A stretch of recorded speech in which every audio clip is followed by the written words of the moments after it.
انہیں کرکٹ کے میچ میں الجھائے رکھو، دیکھتے رہے صبح سے شام تک بیٹھے ہوئے، انہیں پتہ ہی نہ چلے کون ہمارا خون چوس رہا ہے، کتنی جوکیں لگی ہوئی ہیں میرے جسم کے ساتھ اور وہ میرے خون کو چوس رہی ہیں، انہیں پتہ ہی نہ ہو۔ مست رکھو، اقبال نے تو کہا تھا نا، مست رکھو ذکر و فکر صبح گائی میں اسے، اس سے کہیں زیادہ لذت جو ہے وہ اب وہ میچ دیکھنے میں آ رہی ہے۔ لگاؤ ان کو، طرح طرح کے نام سے جو ہے جوئے کے اندر لگاؤ۔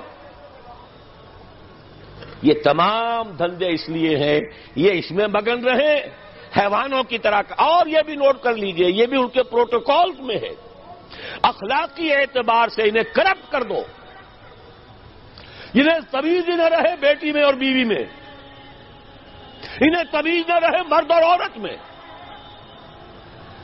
حیوان، بالکل حیوان بنا دو۔ انسانیت کہیں رہ گئی تو کسی اور بغاوت کا اندیشہ ہے۔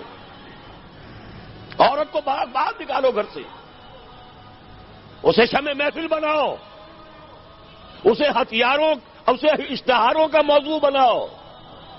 موٹر سائیکل کا اشتہار ہے تو عورت، چائے کا اشتہار ہے تو عورت۔ یہ سارے کھیل یوں ہی نہیں ہو رہے، protocols of the elders of the Zion.